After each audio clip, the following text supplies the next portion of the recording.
El título de la presentación es El lugar de la investigación científica en la formación contemporánea del psicólogo mexicano. Entonces, el objetivo de esta presentación, cuando me invitaron a realizar o a enfocarme en algún tema relacionado con la investigación científica y teniendo en consideración que este foro le da mayor atención a los estudiantes, va más enfocado hacia los estudiantes, pues intenté hacer una presentación, digámoslo así, un poco retadora, que sea un poco el objetivo romper un poco de esquemas que ya tenemos, generar quizá una visión crítica acerca de la situación actual en la que se encuentra la formación del psicólogo. Entonces, vamos a tratar de abordar distintos aspectos desde cuestiones filosóficas hasta cuestiones de datos, de investigaciones empíricas. Entonces va a ser una mezcla, más que una presentación basada simplemente en la filosofía. Yo creo que vamos a estar más bien tomando herramientas de la filosofía para tratar de avanzar dentro del campo de la psicología. Teniendo esto en claro, antes de iniciar, vamos a tratar bastantes temas, bastantes conceptos, como por ejemplo, ciencia. ¿Qué es la ciencia? ¿No? Esos son temas bastante complicados. Me imagino que todos ustedes ya deben de saber que incluso existe una rama particular de la filosofía que aborda este tema, la filosofía de la ciencia, y es algo que se ha desarrollado a través de muchos años y que las perspectivas cambian tanto con el tiempo como con los autores. Entonces, definitivamente no da una presentación de 40 minutos para abordar temas tan complicados, pero hay ciertos puntos que podemos tomar en consideración o poner como base para poder avanzar. Eso es lo que voy a tratar de hacer en esta presentación. Uno de estos, al menos desde mi perspectiva, es el principio de relevancia de las distinciones graduales o el principio de los pies de plomo propuesto por Moulines. Eso es tanto para ciencia como para filosofía e implica el aceptar de forma de inicio que cuando empleamos categorías, conceptos en alguna de estas disciplinas, debemos dar por sentado que las diferencias entre estas categorías siempre van a ser graduales, nunca van a ser tajantes o exactas. Por ejemplo, cuando hablamos o tratamos de distinguir entre ciencia y tecnología, o entre ciencia y religión, o conocimiento científico, conocimiento religioso. El ejemplo que yo siempre trato de dar para explicar esto es cuando hablamos de las categorías policías y bomberos. Nosotros podemos generar una lista de criterios a cumplir para saber cuándo un caso entra en una categoría u otro. Por ejemplo, los bomberos usan uniformes rojos, mientras que los policías usan uniformes azules. Los bomberos tienen como propósito principal apagar incendios, rescatar personas de los incendios, mientras que los policías, pues es evitar asaltos, evitar actos criminales. Y podríamos seguir, por ejemplo, qué tipo de herramientas usan. Pues el policía usa pistolas, usa las macanas o toletes, esposas, mientras que el bombero usa hachas, usa la manguera, etcétera, etcétera, cascos. Y podríamos generar nuestras categorías, pero en la vida real muchas veces esto se rompe, esas categorías. Por ejemplo, ante un incendio, muy probablemente un policía entre a ayudar. Vea que un niño está dentro de la casa, pues se arriesgue y entre a la casa y saque al niño, ¿no?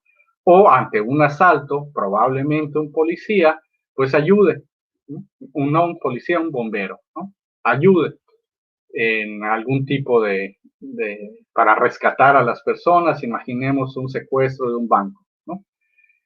Entonces allá se rompen las categorías. Las distinciones entre estas dos categorías son graduales más que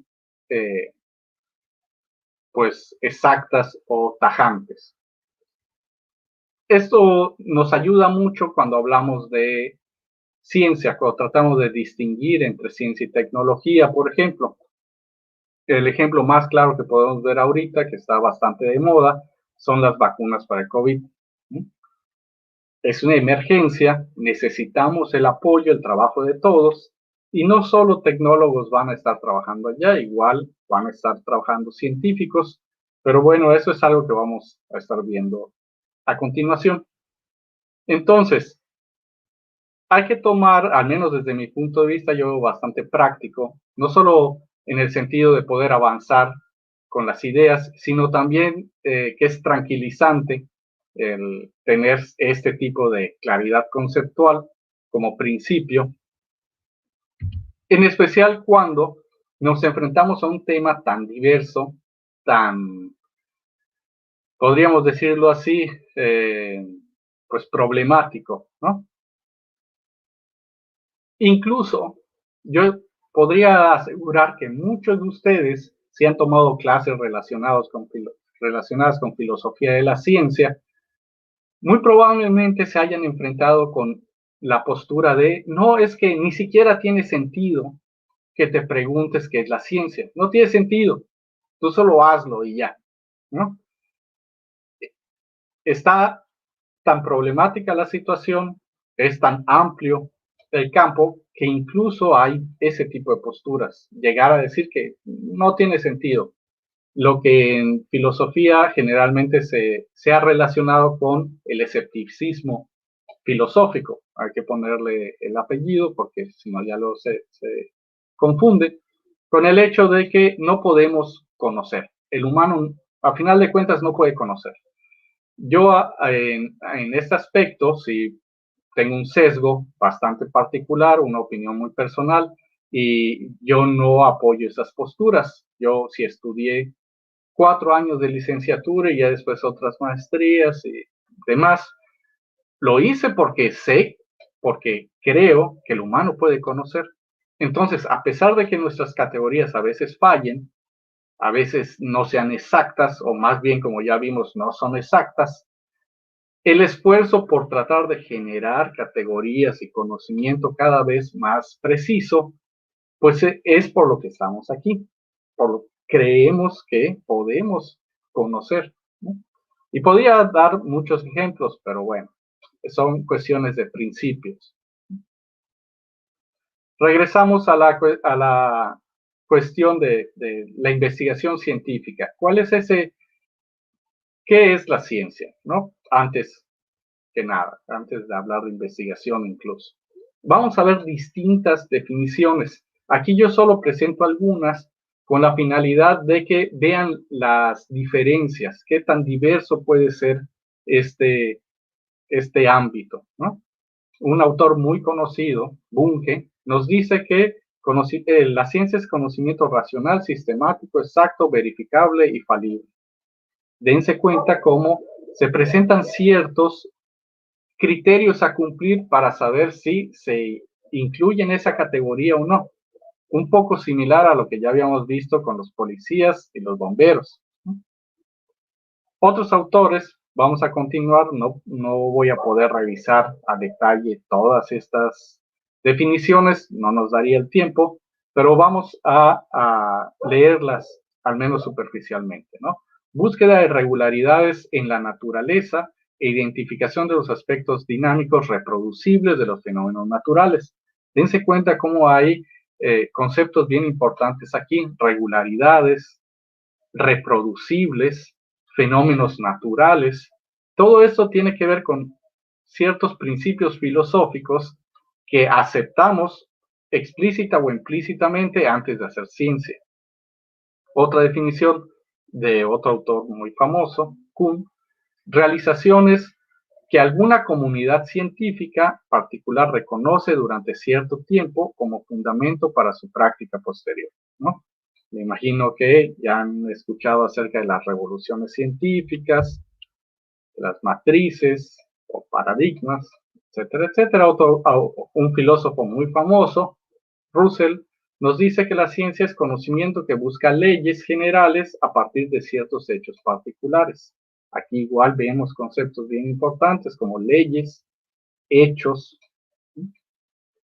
y al final vamos a tener la definición que rompe con lo que hemos visto hasta ahora, ¿no? Si hiciéramos una revisión detallada de estas definiciones, veríamos que todas las que hemos visto hasta ahora tienen diferencias, pero siguen cierta lógica. No son tan diferentes como la que vamos a ver ahora. Esta última nos dice que la ciencia es un sistema de conceptos acerca de los fenómenos y leyes del mundo externo o de la actividad espiritual de los individuos, que permite prever y transformar la realidad en beneficio de la sociedad. Aquí vemos cuestiones muy distintas de las que se hablaban antes. Ya no solo el estudio de los hechos, de la naturaleza, sino también de la actividad espiritual. Y la cuestión ya no es solo el hecho de conocer, de generar conocimiento, sino que también se le atribuye a la ciencia una, una demanda social, ¿no? Generar un cambio a beneficio de la sociedad. Aquí vemos que hay distintas posturas cuando hablamos de este tema. Tal es el caso, que les recuerdo, hay otras posturas que ni siquiera aceptan la posibilidad de poder aclarar qué es la ciencia. Bueno, en estos esfuerzos, ciertos autores han tratado de solucionar el problema identificando diferencias entre distintos tipos de conocimiento.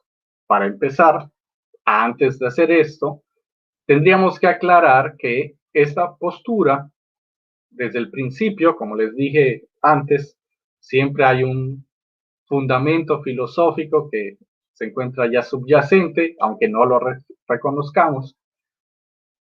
El hecho de aceptar que existen distintos tipos de conocimiento, ¿no? Esa es una postura contraria a lo que actualmente, al menos en ciencia, me voy a limitar ahora al hablar de ciencia, se le conoce como cientificismo. El aceptar que el único conocimiento válido es el científico. Van a haber distintos tipos de cientificismo, cientificismo suave, cientificismo fuerte, cientificismo ingenuo, cientificismo bonito, cientificismo perfecto, y allá van a haber distintas cosas. No nos podemos meter a revisar cada uno de estos, pero en términos generales a lo que quiero llegar es a esto. Los autores que aceptan o que proponen esto ven la posibilidad de que existan distintos tipos de conocimiento, no solo el científico. Y de esta forma, al identificar las diferencias entre estas categorías, pueden asignar casos a cada una de estas. Es decir, este caso va aquí, este caso es religión, este caso es ciencia, este caso es tecnología, aunque recordemos que todo esto, al menos para esta presentación, desde mi punto de vista, tiene como base el principio de los pies de plomo. Estas categorías van a ser en términos graduales, ¿no? Lamentablemente, al menos yo en toda mi búsqueda, no he encontrado un libro que incluya las diferencias de todas las categorías que yo les pongo aquí. Normalmente se toman dos categorías y las distinguen. Por ejemplo, hablan de ciencia y tecnología, o de ciencia y religión, o de ciencia y filosofía. Por eso las citas que les pongo abajo son de varios autores, debido a que he tomado de distintos autores para sintetizarlo en esta tabla. ¿Qué es lo que han hecho? Lo que se ha tratado de hacer es distinguir los distintos tipos de conocimiento que genera las distintas formas de investigación, basándose en el objeto, el objetivo y el método. Esto es algo que se ha hecho en filosofía desde hace mucho tiempo, de forma básica. A veces nosotros como científicos no teníamos tanta aproximación con filosofía y a veces eso nos hace caer en ciertos errores. Pero este es un tipo vamos a regresar al concepto que les dije, a lo que les dije al principio de la presentación. Este es un tipo de herramienta, vamos a ponerle entre comillas herramienta, proveniente de la filosofía que yo creo que nos puede servir de mucho a los filósofos, a los psicólogos, perdón. Entonces, identificando cuál es el objeto, el objetivo y el método de esos distintos tipos de conocimiento, podemos lograr generar ciertas categorías que, aunque no sean perfectas, nos permitan ser un poco más congruentes en nuestro actuar, en nuestro decir. Eso es algo bien importante, igual que se me estaba olvidando comentar cuando hablábamos de las categorías y de los conceptos, al menos desde mi punto de vista. Yo aquí me tengo que pronunciar como un psicólogo de corte conductista. Sabemos que hay muchos tipos de conductismo, pero como conductista yo no acepto la existencia de entidades trascendentales. Entonces, cuando yo hablo de categorías o conceptos, no acepto que ese concepto refiera, capture, refleje una entidad trascendental, como que exista ya en alguna dimensión particular. Esto lo podríamos discutir en filosofía y estoy seguro que muchos filósofos incluso podrían venir y al momento derribar mi argumento, que estoy dando de que las palabras no refieren entidades trascendentales, ¿no? Por ejemplo, que yo hable de la ciencia, exista algo, ya sea en este mundo o en otro, donde sea, que haga referencia directo a la ciencia. Igual, y un filósofo viene y me derriba mi argumento, lo entiendo, pero desde mi punto de vista como psicólogo que intenta dedicarse a la investigación científica, desde una perspectiva conductista, esto es lo único congruente desde mi perspectiva, ¿no? Entonces, cuando tratamos de generar categorías o conceptos más precisos, esa precisión va a venir o se va a ver reflejada, el resultado se va a ver en el comportamiento de las otras personas, cómo es que nos comunicamos, cómo es que nos afectamos mutuamente para resolver un problema en particular, ¿no? El ejemplo que siempre doy es una categoría que no sirve sería la siguiente. Imagínense a un matemático que está interesado en asistir a un congreso y se inscribe por internet a un congreso que dice la ciencia de los números. Ah, perfecto, pues se inscribe el matemático y llega al congreso y se da cuenta de que es un congreso de numerología y cuestiones de adivinación y cosas así. Evidentemente muchos dirían, pues es tonto ese matemático porque no revisó de qué se trataba el seminario, pero es solo un ejemplo bastante burdo para hablar de la categoría como tal. ¿Ok?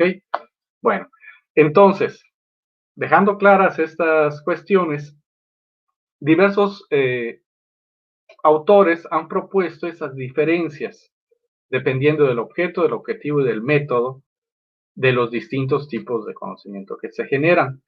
Por ejemplo, la ciencia tiene como objeto el mundo, el universo, todo lo que implica este universo. Incluso yo, desde mi perspectiva particular, agregaría o sustituiría ya por naturaleza, incluyendo en la naturaleza pues todo lo que ocurre en tiempo y espacio, pero este concepto a veces genera muchos conflictos. A veces muchas personas confunden naturaleza con biología y mejor lo dejamos en mundo universo, ¿no? Su objetivo es describir y o explicar. Su método es la contrastación, la verificación. Esto lo podemos ver desde los orígenes de la ciencia con Aristóteles, cuando él incluye a lo que algunos filósofos llaman el método inductivo para generar conocimiento.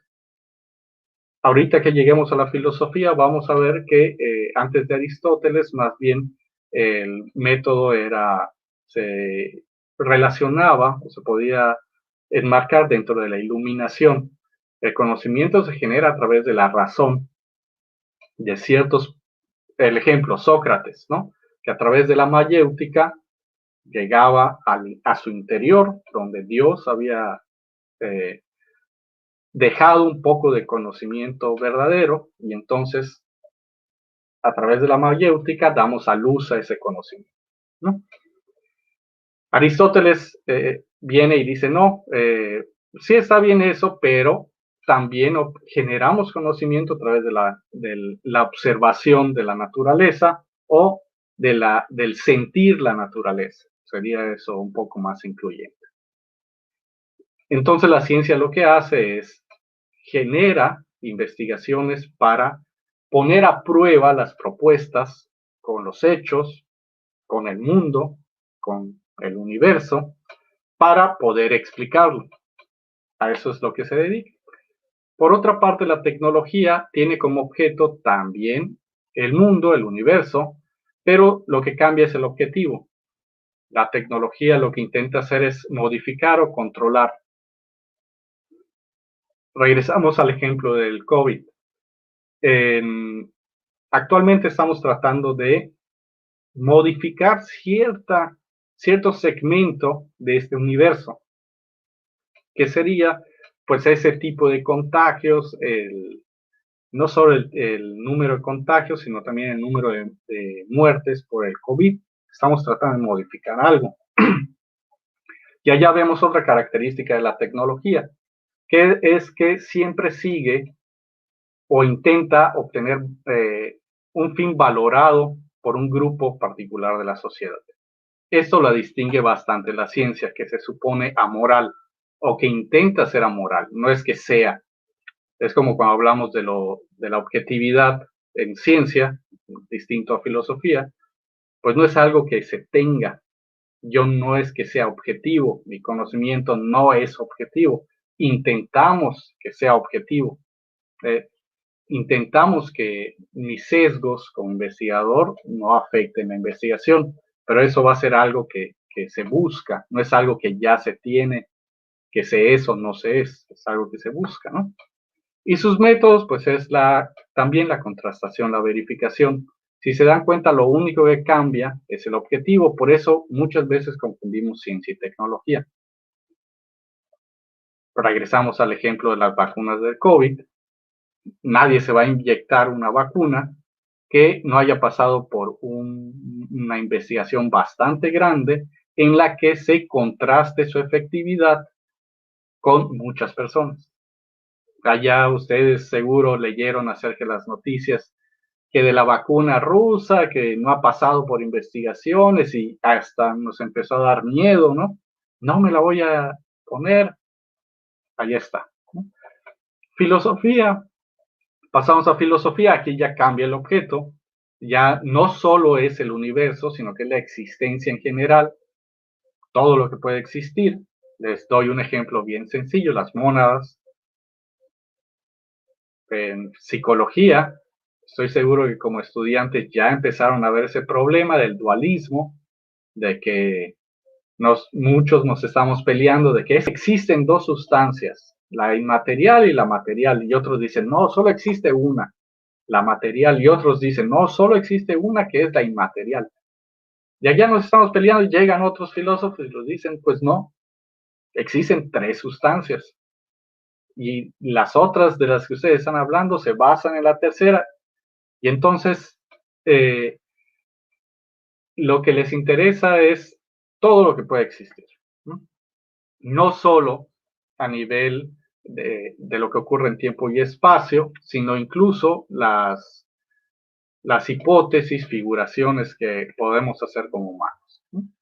Su objetivo, aquí se replica el de la ciencia, que es describir y o explicar, y su método, pues aquí les puse algunos ejemplos como la reflexión, la iluminación, la lógica, pero a lo que vamos es a lo que les comentaba con Aristóteles.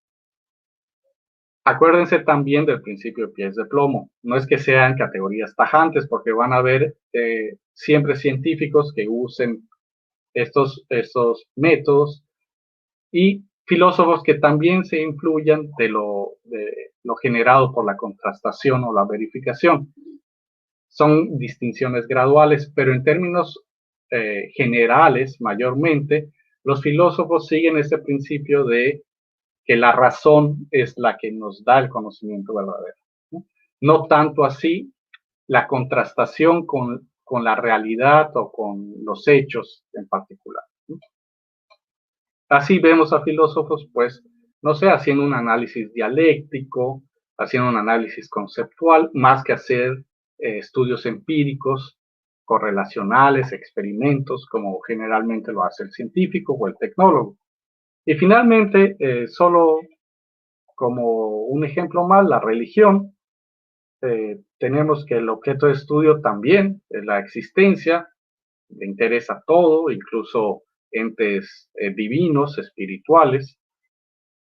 Su objetivo es explicar y controlar, y sus métodos son la fe y la revelación.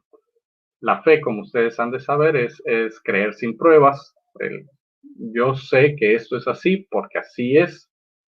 Y la revelación, pues, si han tenido contacto con algún tipo de religión, sabrán algunas historias de santos a los que les habla Dios.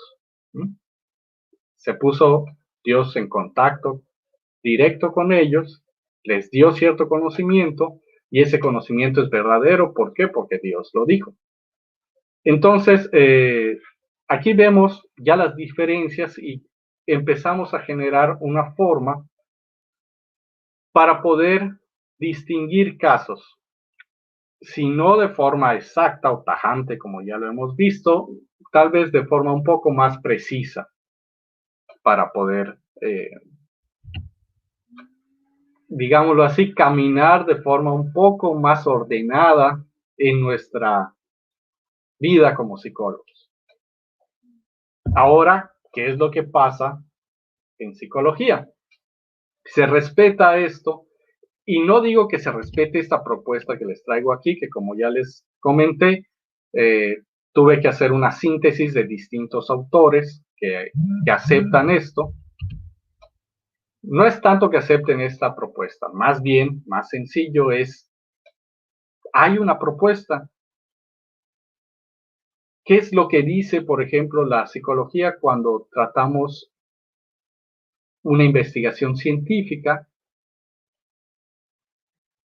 pero que al mismo tiempo hablamos como si fuera algo que genere conocimiento filosófico o religioso? Y yo estoy seguro que ustedes como estudiantes ya se han de haber dado cuenta de que muchas veces incluso la confusión es tanta de que vemos cierto conocimiento que se asemeja más a lo religioso en psicología, que se supone que es una ciencia. Y por allá vamos a empezar. Si nosotros agarramos cualquier libro, por la gran mayoría, tampoco voy a ser tajante, la gran mayoría de libros de psicología implican, dicen, afirman que la psicología es una ciencia. Así inicia. Ya el resto ustedes pónganle lo que quieran, ¿no? Pero inicia así, que es una ciencia. Ahora bien, ¿a qué nos referimos con ciencia? En psicología, cuando se habla de ciencia, ¿a qué nos referimos? Porque si hablamos de ciencia, como cuando se hace tecnología, por ejemplo, entonces, ¿para qué existen los dos conceptos? ¿Para qué los usamos si son lo mismo? Se supone existen porque tienen cierta utilidad, porque nos ayudan a interactuar entre nosotros de forma un poco más precisa, más congruente. La cuestión es que en psicología, ya yendo directo al grano, hay una confusión muy, muy grande entre ciencia y tecnología. Muy, muy grande. Y no solo entre ciencia y tecnología, como ya les he dicho antes, también con religión, también incluso con sentido común, ¿no? Y con arte, porque algo que se me olvidó comentar, en estas categorías podríamos agregar más. En otros libros se incluyen, como por ejemplo el arte, el sentido común, pero bueno, me enfoqué más bien en esas, porque el problema al que quiero llegar ahorita, el que quiero abordar, que creo que es lo más importante, es la confusión entre ciencia y tecnología que hay en psicología. Un caso particular que traigo aquí es el del psicoanálisis. Muchos podrán decirme, no, es que el psicoanálisis no es psicología. Ok, pero se enseña en todas las carreras de psicología, ¿no? En la gran mayoría tiene una parte importante el psicoanálisis como parte del plan curricular. Y pues tanto Freud así lo decía como autores actuales mencionan que tanto es una teoría explicativa del comportamiento humano, pero también es un método de investigación y también es una técnica de cura. Dense cuenta cómo se cumplen estos dos, al menos esos dos. Si le rebuscamos podríamos generar más. Y así hay muchos casos en psicología, este es solo un ejemplo de esta confusión entre ciencia y tecnología. ¿Cuál es el problema? El problema de esto es que al poner a la psicología como una tecnología,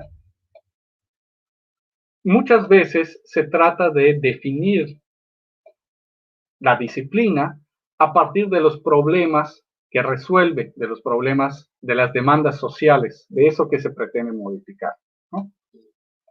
Y después empezamos a generar definiciones de la psicología dependientes de lo que dice, lo que demanda la sociedad, y no la definición viene de forma interna, no es hecha por nosotros los psicólogos siguiendo una lógica, nuestra historia, sino que se ajusta a lo que solicita el cliente, ¿no?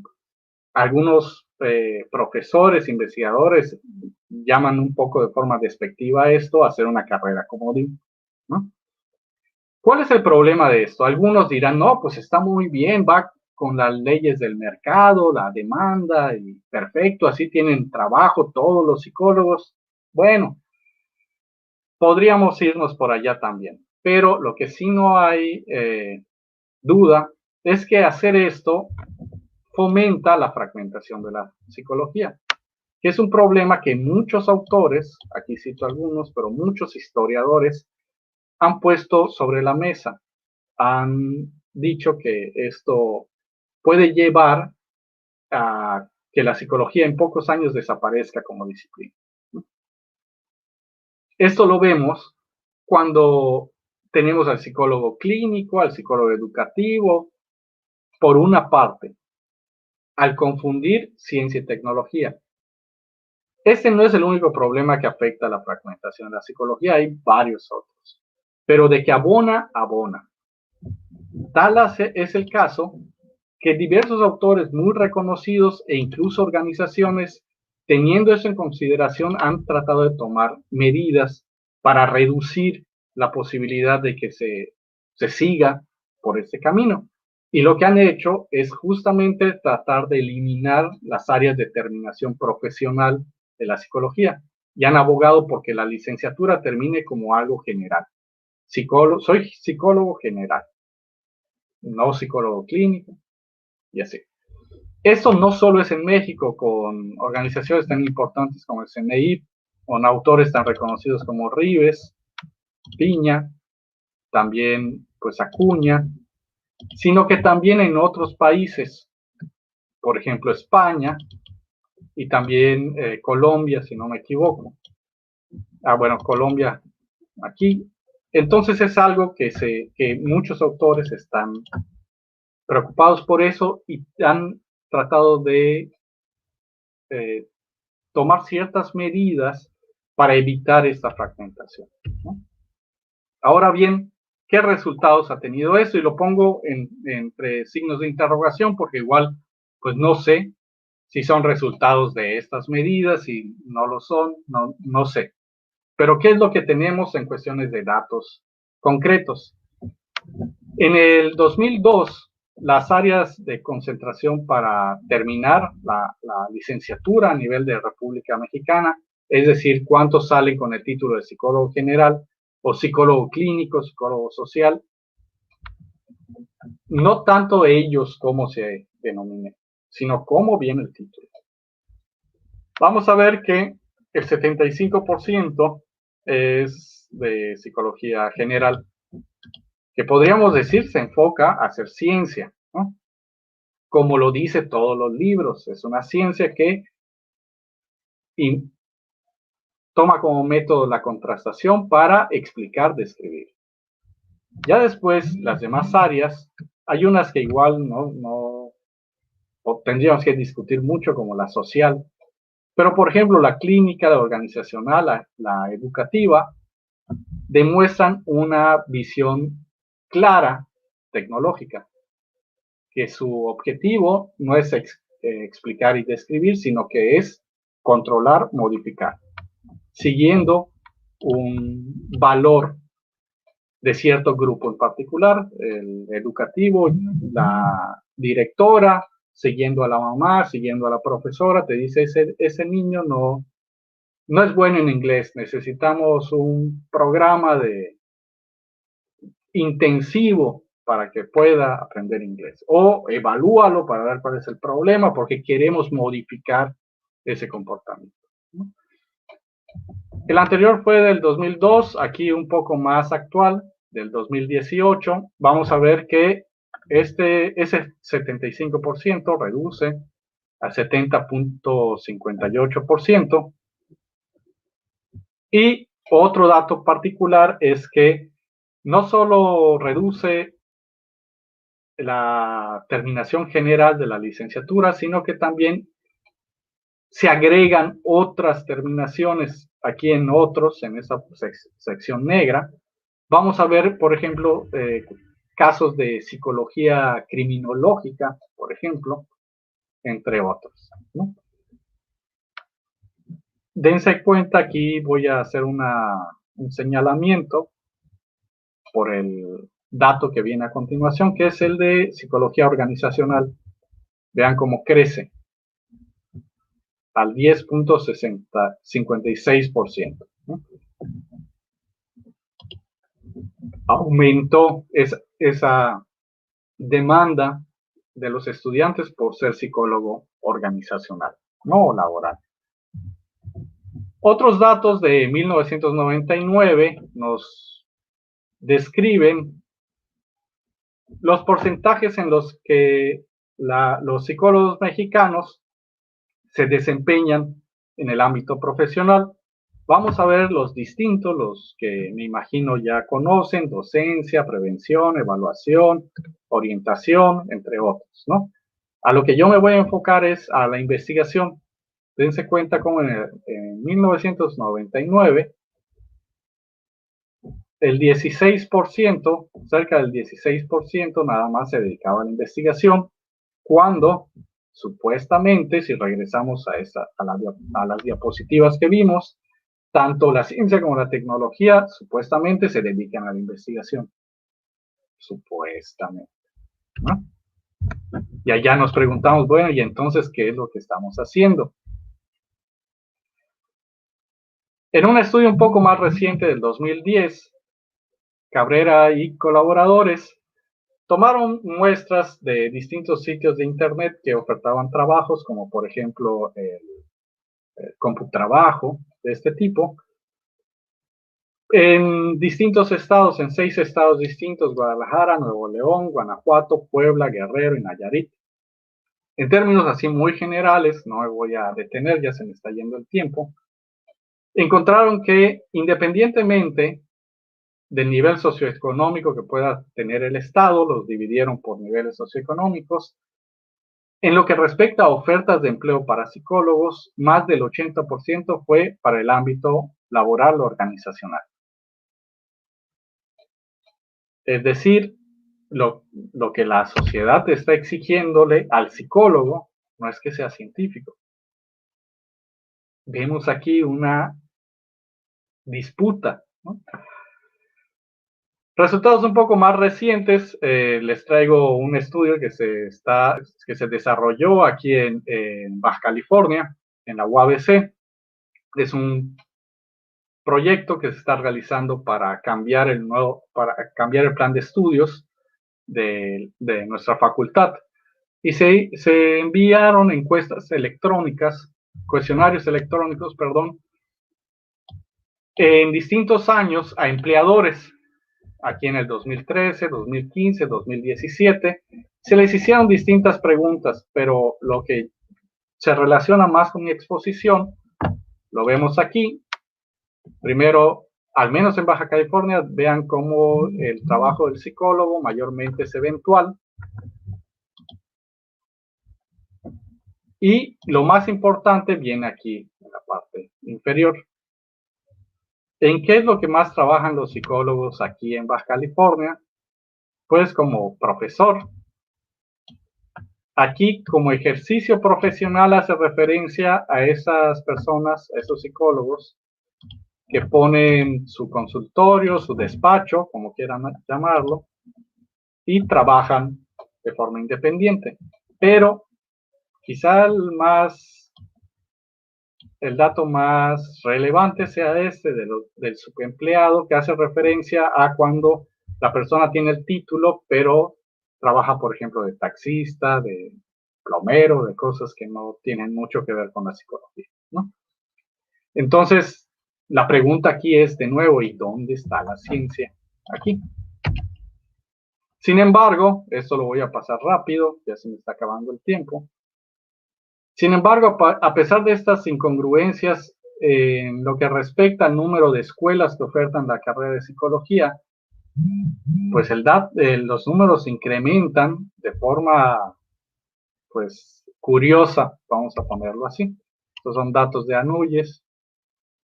Y con respecto a los estudiantes, pues también, ¿no? Entonces, pues no hay como que mucha congruencia en este aspecto. Para ya ir finalizando, se me está acabando el tiempo.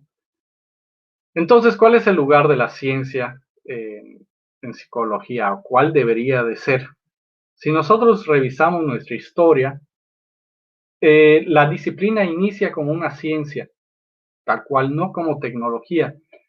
Incluso, si ustedes leen un poco acerca de las posturas de los padres de la disciplina, Wundt, Titchener, incluso Mustenberg, que hablaba de la aplicación, pero cuando se habla de aplicación, al menos en ese entonces, cuando se hablaba de aplicación, no se hacía referencia a tecnología, sino que se hacía referencia a llevar los métodos de la ciencia al ámbito aplicado. Perdón, no al ámbito aplicado, digámoslo así, al ámbito cotidiano, a la vida real, ¿no? Y fue todo un pleito, mucho tiempo estuvieron peleándose ese tipo de temas. Pero si nosotros vemos la historia, inicia como ciencia. Ahora, la cuestión es actualmente a qué nos referimos con ciencia, que es un poco de lo que ya les abordé en las diapositivas anteriores. La psicología inicia con un laboratorio, aquí vemos fotos donde está Wundt, el padre de la psicología, que muchos podrían tratar de cambiar la historia, ¿no? Y decir, no, es que esa no es la única historia. Hay otros que podrían ser padres de la psicología. ¿Quiénes podrían ser? Fechner. Pues Fechner era igual o peor que Wundt. Fechner, algunos lo consideran el padre de la psicología porque identificó la ley Weber-Fechner, o Weber-Fechner, la que se considera la primera ley en psicología. Y era puro laboratorio, incluso William James le criticó eso, que era demasiado riguroso su trabajo. Pero bueno, otros ejemplos, aquí en el continente americano, el primer laboratorio, así igual, iniciaron, recuerden que William James más bien se dedicó a la filosofía, se podría decir, al análisis filosófico de la disciplina. Sin embargo, trajo estas consecuencias en el continente americano como tal. El primer laboratorio, que fue el estadounidense, se instauró en 1883 por Hart, reconocido psicólogo del desarrollo, el primer psicólogo del desarrollo. Y por otra parte, para que no digan que estoy sesgado por Estados Unidos y empiecen con sus cosas de que soy capitalista. Por su parte, Berchterev, vamos a encontrar distintas traducciones, el ruso, incluso ni sé si lo pronuncié bien, pero el primer laboratorio en Rusia fue fundado en 1886 por este autor. Aquí vemos igual fotos de cómo inicia la psicología y cómo se ha ido, pues, transformando, lamentablemente, y eso es a lo que quiero llegar. No es que diga que esté mal que se haga tecnología o que la psicología sea una profesión, no, yo no digo que esté mal eso. Ahorita iba a platicar un poco más de eso, a ver si me da el tiempo, pero no es que diga que esté mal hacer tecnología. El problema es que no lo hacemos de forma explícita, de forma organizada. Si lo vamos a hacer, bueno, pues entonces lo ponemos de forma consciente, vamos a decirlo así, y generamos un plan a seguir para hacerlo de forma, pues, lo más útil, práctica, pues, efectiva posible, ¿no? En caso de que sea algo tecnológico. Y bueno, aquí este es un espectro de la ciencia en la psicología, que este sí es una propuesta mía. Todo lo demás, pues ustedes vieron que estaba basado en otros autores, pero es a partir de mi experiencia personal, de lo que he leído, identifiqué o generé este espectro que va del menor al mayor, de qué tanto lugar se le da a la ciencia en las distintas carreras de psicología. Primero podemos tener ninguno, que lamentablemente me he topado con planes de estudios así. Si no lo creen, bueno, no voy a dar ejemplos, pero ya después tendríamos una importancia a un nivel de 20% si le quieren agregar eso, cuando se toma a la ciencia únicamente como un antecedente, como historia. Ah, mira, esto es muy importante porque lo dijo Pavlov, pero ya nosotros no hacemos eso. Nosotros lo que hacemos es desensibilización sistemática. Eso es historia. Nosotros ya no hacemos investigación.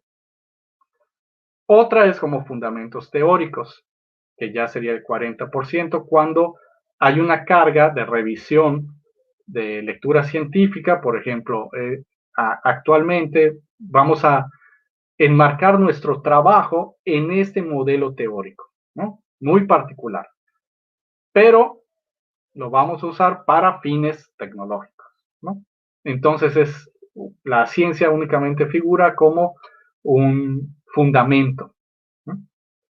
Un 60% sería como prácticas de laboratorio, que ese es un tema bien complicado de qué está pasando con los laboratorios de psicología, donde el estudiante ya no solo lo toma como historia y antecedentes, sino que lo puede poner en práctica, al menos a nivel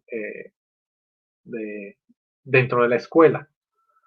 Ya posteriormente, cuando se emplea la investigación para fines tecnológicos, bueno, vamos a hacer una tesis para determinar si este procedimiento para adquirir lectura es mejor que otro, y hacemos una investigación, pero con fines tecnológicos. Y la final, que sería la ideal, hablando en términos de ciencia, lo repito, que sería tomar la investigación científica ya como identidad del psicólogo, que esa sea nuestra función, como se planteó en un inicio de la disciplina. Y ya para finalizar, pues un poco acerca de esa reflexión la podríamos ver al comparar planes de estudio antiguos con los actuales.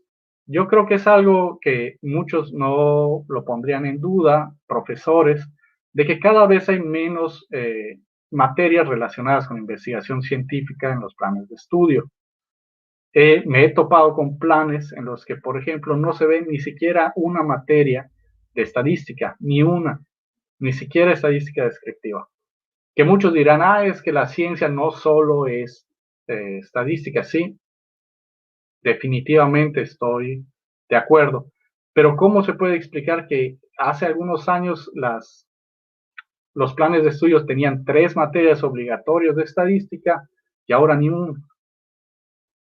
Entonces, eso nos puede ayudar a identificar qué es lo que está pasando, ¿no?